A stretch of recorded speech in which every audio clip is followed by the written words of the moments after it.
उससे प्राप्त मार्गदर्शन से जो हमें प्रभु की कृपा प्राप्त होती है, उन सबका महात्म्य सुनो। अब हमारे आश्रम फतेहाबाद से आई हुई संत बच्चियों 15-20 मिनट के लिए भजन या प्रवचन जैसा भी उनकी इच्छा होगी अपने गुरु दरबार की महिमा का वर्णन करेंगे। आप सब उसी का व्यक्तित्व पर सुन बोलिए श्री गुरु महाराज की। संत अवतारी सतगुरु लखा पापियां ताए सुधार गीता असांजे अभाग्या मूर्खानो घर घर आके आप दीदार दीता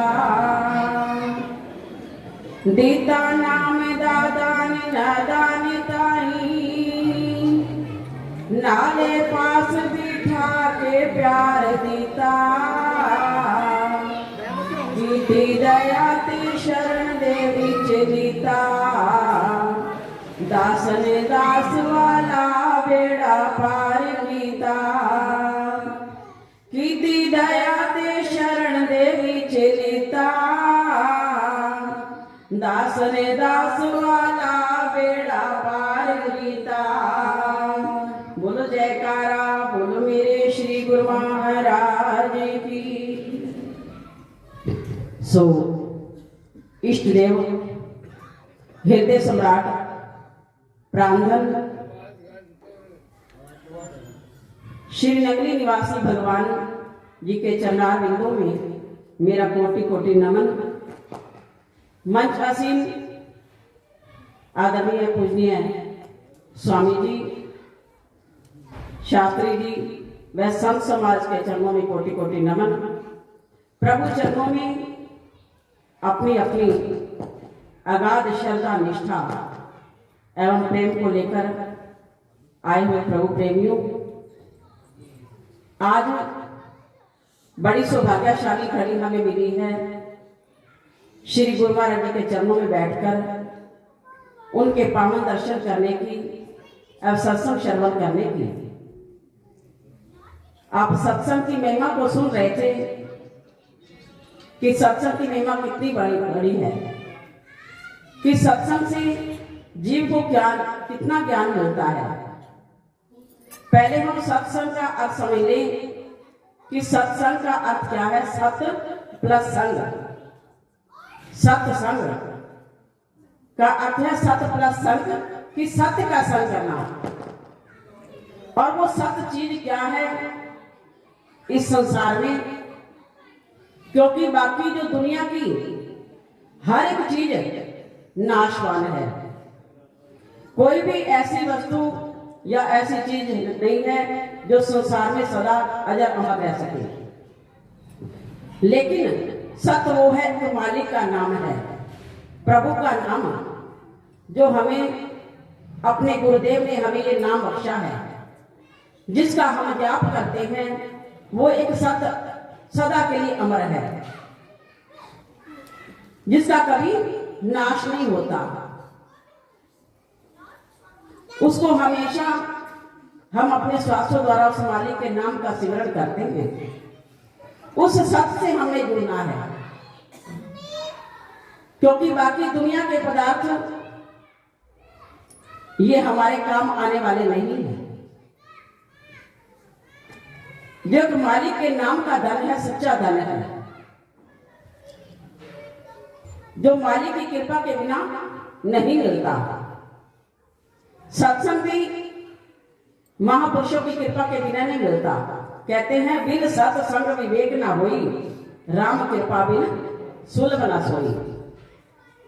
कि सत्संग के बिना ज्ञान नहीं होता, और सत्संग भी राम कृपा के बिना नहीं मिलता।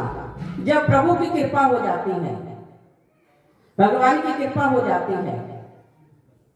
आज श्री नगरी निवासी भगवान जी की अपार कृपा है। अभी शास्त्री जी हमें बड़ा सुंदर सुना रहे थे कि मैं उन संतों का दास हूं जिन्होंने अपने मन को मार लिया है। तो कौन है वो? त्रिलोकीनाथ भगवान, श्रीनगरी निवासी भगवान, जिन्होंने इस संसार में आकर 13 साल देखो आगरा में तप किया। कितनी बड़ी तपस्या उन्होंने की कि 13 साल उन्होंने नीम के पत्ते खाए थे। आज हमें कोई डॉक्टर कह दे कि 2 पत्ते नीम के दवाई के तौर पर खा लो, तो हम नहीं खा सकेंगे कि हमें कड़वी लगेगी। लेकिन उन्होंने हर एक चीज को छोड़कर, सब चीजों का त्याग करके एक अपने गुरुदेव का सिमरन किया। आज उन्हीं के प्रताप से, उन्हीं के तप के प्रसाद से दुनिया उनके सर पर सर झुकाती है। लाखों की तादाद में लोग आते हैं और अपने मन की मुरादों को पूरा करते हैं। वो एक अवतारी महापुरुष थे, इस संसार में अवतार लेकर आए। श्री गुरु महाराज जी के सबूत दर्शन में लिखा है कि जब श्री गुरु महाराज जी इस संसार में आए, अभी 3 महीने के थे, तो उनके माता जी मंदिर में मत्था टेकवाने के लिए ले गए। वहां जाकर श्री गुरु महाराज जी को साथ ले गए और चबूतरे पर लेटा दिया और अंदर जाकर पूजा करने लगे। जब पूजा करके वापिस आए तो क्या देखा कि वहां श्री गुरु महाराज जी नहीं है। बड़ा ढूंढा, बड़े बेचिंत हो गए, इतनी चिंता में कि बच्चा कहां गया है। पूरा गांव उन्हें ढूंढने लगा। पहले तो उन्होंने सोचा किसी ने शराब की होगी, उठाकर ले गए होंगे। लेकिन जब नहीं मिले तो 3 दिन तक ढूंढा। 3 दिन तक श्री गुरु महाराज जी नहीं मिले। तीसरे दिन जब उस मंदिर का पुजारी बाग में फूल तोड़ने के लिए गया, तो क्या देखा, श्री गुरु महाराज जी वहां नीचे लेटे हुए हैं बच्चे के रूप में, और सांप ने अपना फन फैलाया हुआ है। देखकर हैरान हो गए कि जिसके सर के ऊपर सांप अपना फन फैलाकर बैठा है, वो बच्चा कैसे जीवित होगा। जाकर माता जी के पास गए और कहा कि बच्चा तो बाग में है, लेकिन मुझे लगता है कि जिंदा नहीं होगा। लेकिन जब सब लोग दौड़कर गए, देखा तो सांप ने अपना फन हटा लिया और पीछे हट गए, और श्री गुरु महाराज जी खिलखिलाकर हंस रहे थे। तो देखो, 3 महीने का बच्चा 3 दिन मां के बिना कैसे रह सकता है। वो किस कारण बच्चा नहीं था। वो त्रिलोकीनाथ भगवान थे, लेकिन ये आज तक किसी को ये नहीं पता चला कि वो 3 दिन कहां रहे। मेरे पूज्य गुरुदेव श्री महाराज जी ने एक बार बताया कि हम फतेहाबाद आश्रम में लेटे हुए थे। सुबह 4 बजे दरवाजा खटखटाया। जब हमने बाहर का गेट खोला तो क्या देखा, छोटी सी कन्या खड़ी थी। हमने पूछा कि आप कौन हैं? उसने कहा, मैं संतोषी माता हूं। महाराज जी ने कहा, आप अंदर आओ। कह लेंगे, हमने श्री गुरु महाराज जी के दर्शन करने हैं। दरवाजा खोलो गुरु महाराज जी का। महाराज जी ने गेट खोला, पर्दे हटाए, दर्शन खोले। जब उन्होंने श्री गुरु महाराज जी के दर्शन किए और पूछने लगे कि आपको पता है ये कौन है? महाराज जी ने कहा, ये हमारे पूज्य भगवान हैं, गुरुदेव हैं। तो कह लगे, इनको कोई मामूली संत मत समझना, ये त्रिलोकीनाथ भगवान हैं। आपको पता है कि ये 3 दिन अलोप रहे थे, कहां चले गए थे? पूज्य महाराज जी ने कहा, सुना तो है, ग्रंथ में पढ़ा है कि 3 दिन नहीं मिले थे। तो उन्होंने कहा कि हम इनको उठाकर अपने वैकुंठ में ले गए थे, अपने पुरी में ले गए थे। हमारा मन चाहता था कि हम इनकी सेवा पूजा करें, इनको खिलाएं पिलाएं, इनके साथ खेलें, लेकिन हम देवी देवता अजर अमर हैं, हम जन्म ले नहीं सकते।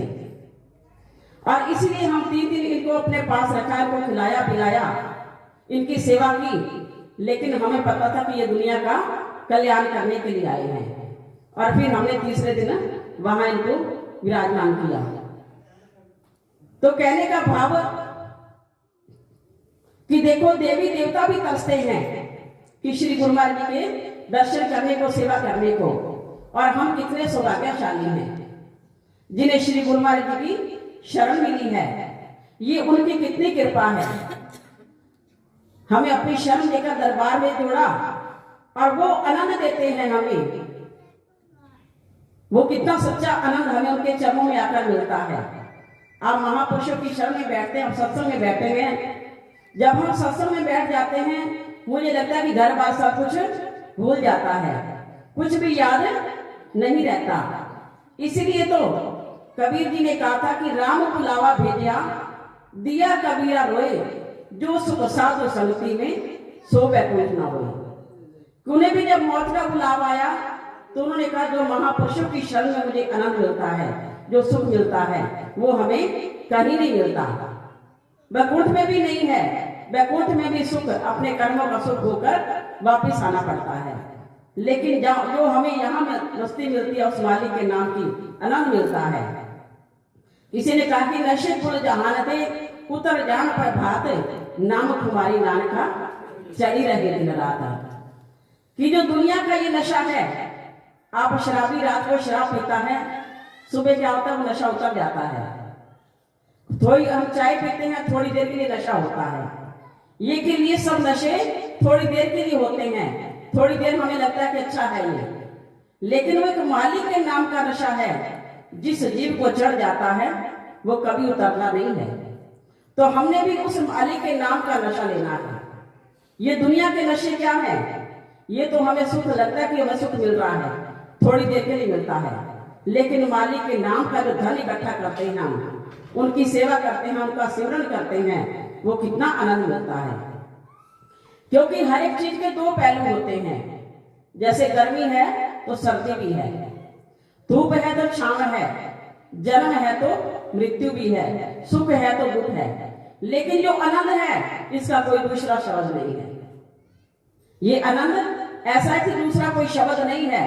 ये जिसको मिल जाता है बस फिर वो तो मालो माल हो जाता है। वो आनंद देने वाले हमारे त्रिलोकीनाथ भगवान हैं, जिन्होंने इस संसार में अवतार लेकर और आगे इतने महापुरुष बना दिए, संत बना दिए, जो विश्व रिकॉर्ड है कि कितने उन्होंने हजारों संत बनाए कि उस नाम का डंका गली गली में बजा दो, घर घर में बजा दो, कि कोई भी भूला भटका जीव इस संसार में ना रह जाए। हर जीव उस मालिक के शरण में जुड़े और अपने सच्चे आनंद को प्राप्त करें। कहते हैं संसार में 4 प्रकार की कृपा होती है। पहली कृपा कौन सी है? वो भगवान करते हैं जो हमें संसार में भेजते हैं। और दूसरी कृपा माता पिता करते हैं जो कष्ट सहन करके हमें जन्म देते हैं।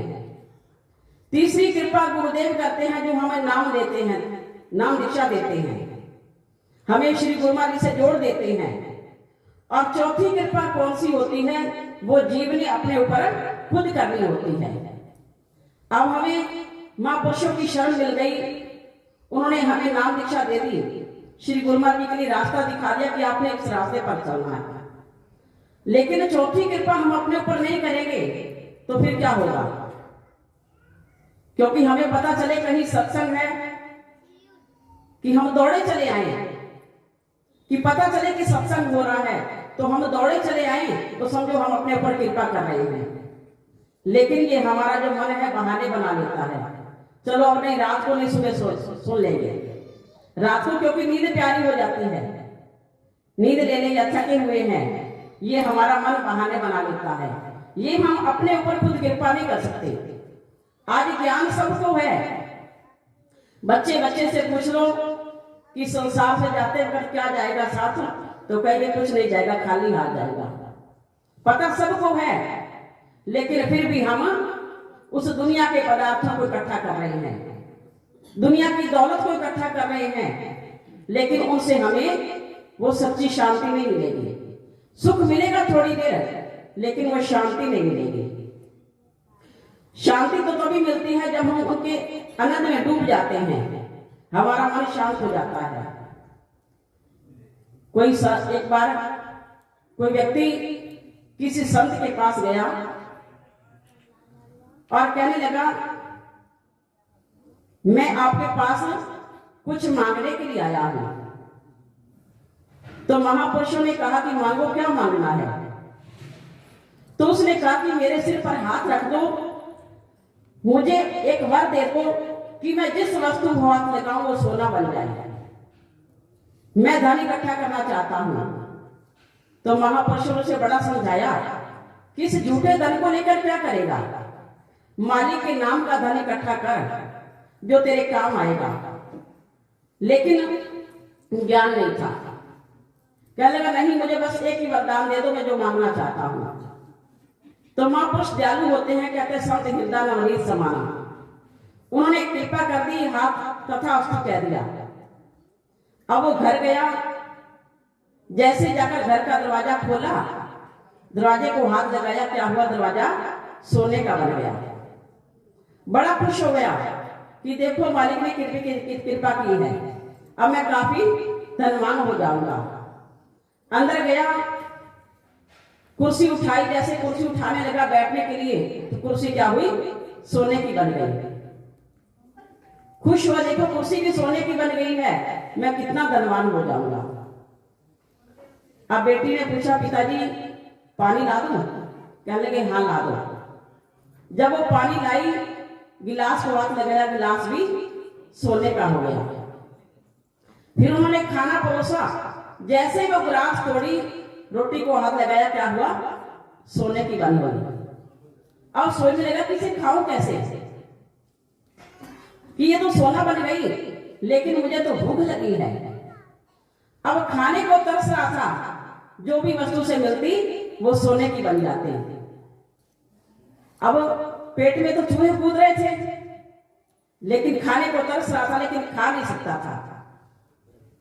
अब बड़ा पछताने लगा कि ये क्या हुआ, कि मैं सोना इकट्ठा करके क्या करूंगा जब मैं कुछ खा भी नहीं सकता। इस पेट के लिए, परिवार के पालन पोषण के लिए मैं धन इकट्ठा कर रहा था, लेकिन ये मेरे अपने लिए काम नहीं आ रहा, मैं कुछ खा नहीं सकता। पछताने लगा, लेकिन कहते हैं अब पछतावे होते क्या जब चिड़िया चुग गई खेत। फिर महापुरुषों की शरण में पहुंचा कि महाराज जी मुझे ऐसा धन नहीं चाहिए, कि मैं इकट्ठा करके क्या करूंगा, मैं खा भी नहीं सकता हूं। तो महापुरुषों ने कहा हमने तो पहले भी कहा था कि वो नाम के धन को इकट्ठा कर। तो उसे ज्ञान हो गया इस बात से, और फिर उसने महापुरुषों से नाम दीक्षा लेकर स्मरण करना शुरू किया। तो कहने का भाव, ये दुनिया के पदार्थ हमारे काम नहीं आते, ये तो थोड़ी देर के लिए हमें सुख देते हैं।